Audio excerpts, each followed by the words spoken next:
O PAC, Programa de Aceleração do Crescimento do Governo Federal, prevê inúmeros empreendimentos pelo país afora. Entre eles estão rodovias e ferrovias. Um atlas desenvolvido pela Universidade Federal do Paraná, em parceria com o DENIT, procurou mapear essas obras. Eu conversei com a coordenadora do Instituto Tecnológico de Transportes e Infraestrutura aqui da UFPR. Confira.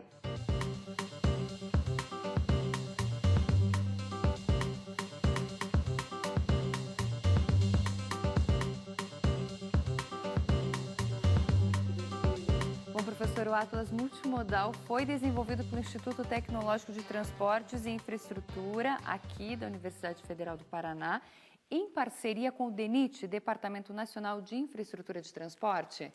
Exatamente.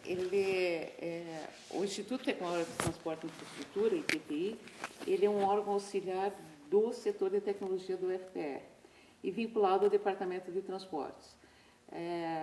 Então, o ITTI ele congrega todos os professores do Departamento de Transportes e de outras áreas da universidade, ele é um instituto multidisciplinar, nós podemos dizer assim. E com as parcerias com o DENIT é que nós estamos desenvolvemos esse material. Né? E o que o Atlas traz, professor? A gente vê que tem algumas lâminas, né? Basicamente, nós pegamos uma demanda que teve do DENIT com relação a informações que a Coordenação Geral de Meio Ambiente do DENIT tinha e não conseguia gerar um documento consistente e que tivesse valia em termos de planejamento e de gestão. E em função de um dos projetos que nós desenvolvemos em parceria com o DENIT, nos procuraram para ver que forma poderia dar a essas informações do país inteiro com relação às terras indígenas e áreas de conservação que têm que ser respeitadas na hora de você fazer um planejamento de infraestrutura de transportes. Então, foram coletadas essas informações que o DENIT dispunha com relação à localização dessas áreas de terras indígenas e unidades de conservação, com a base do DENIT com relação à estrutura de transportes do Brasil, em termos de rodovias, ferrovias, terminais portuários e hidrovias, à exceção de portos e aeroportos que não estão sob a égide do DENIT. Então, com essas informações, dessa base, do que existe no país hoje em termos de infraestrutura, com relação a esses modais, mais essas informações de localizações, das localizações geográficas das áreas de conservação e de terras indígenas, propusemos ao DENIT que se utilizasse de uma maneira separando estado de governo. Como pode ser observado, o mapa base contém a situação atual. E as lâminas, elas contêm as obras do PAC. É uma lâmina sobreposta, né, professora? Sobreposta a cada mapa de cada estado brasileiro, aonde nós podemos observar aonde estão programadas essas obras do PAC em termos de infraestrutura de transporte. E é possível trabalhar sobre essas lâminas? Justamente, essa é a grande característica desse atlas. Você pode planejar, você pode alterar, porque o que você tem nas lâminas é um programa de governo. E esse programa, ele é dinâmico, ele pode ser alterado, ele pode ser reavaliado, devido a várias circunstâncias, em termos de recursos, em termos de inviabilidade, por aspectos ambientais, principalmente. Então, essa lâmina faz com que o material não seja perdido. Então, nós temos notícias que tem algumas obras do PAC que vão ser reavaliadas. Se elas forem retiradas efetivamente do programa, nós vamos apenas substituir a lâmina de acetato. Então, é um material que não se perde, porque como é que se costumava sempre fazer publicações de governos, vamos dizer assim. Ao final de cada mandato, todo esse material era dispensado e era produzido um novo.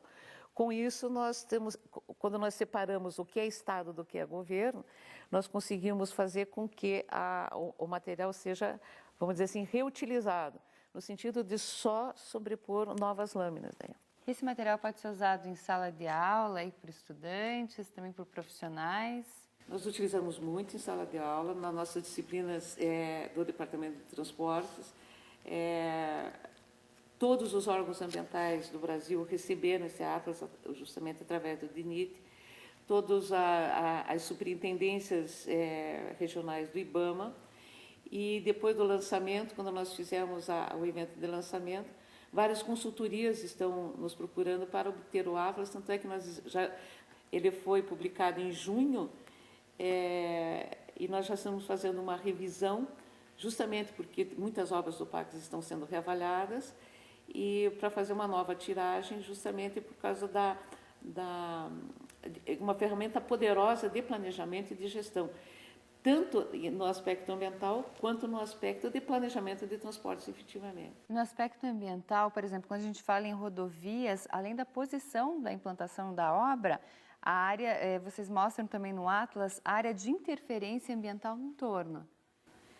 Existem resoluções do CONAMA, que é o Conselho Nacional do Meio Ambiente, que determina que áreas no entorno de uma obra linear, como é uma rodovia, existem restrições de ocupação numa faixa de 3 quilômetros e depois numa faixa de 10 quilômetros.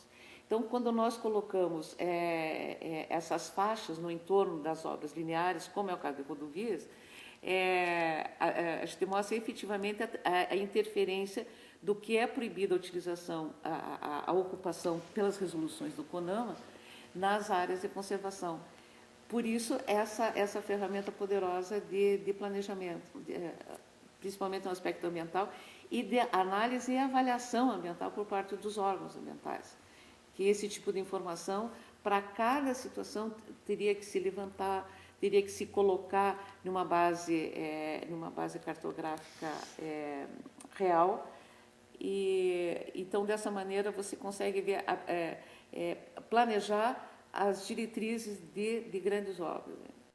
Professora, traz obras no país inteiro, estado por estado. Inclusive no Paraná, o que a gente pode falar do estado do Paraná? Do Paraná, nós temos previstos no PAC 3 grandes obras rodoviárias necessárias há décadas, como é o caso da Estrada da Boiadeira, ligando o Cruzeiro do Oeste até a divisa com o Mato Grosso do Sul.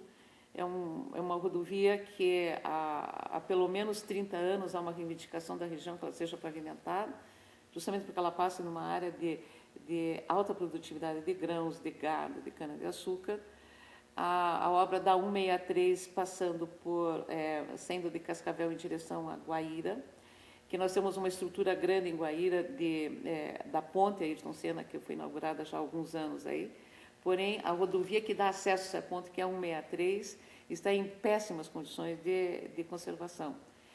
Então, temos a BR-158 saindo de Campo Mourão no sentido sul, trechos da BR-153, que é uma rodovia longitudinal importante no país, que o estado do Paraná sempre foi relegado. Então, temos obras rodoviárias importantes dentro do estado do Paraná. Mas no aspecto de rodovias, obras de derrocamento do canal do Rio Paraná na região de Guaíra, contorno do ferroviário de Maringá, e que são obras dentro do contexto de transportes vitais para que a logística de transporte do Paraná efetivamente seja eficiente. Bom, professora, o Atlas Multimodal foi lançado agora em outubro. Onde ele pode ser encontrado? Ele pode em todas as bibliotecas da Universidade Federal. Pode ser solicitado através do site do IPTI, itti.org.br. Existe um e-mail ali para entrar em contato e para fazer a solicitação. Daí nós podemos encaminhar para quem se interessar pelo material que foi desenvolvido. Tá certo, professora. Muito obrigada pela presença aqui na Intese e parabéns pelo trabalho. Muito obrigada.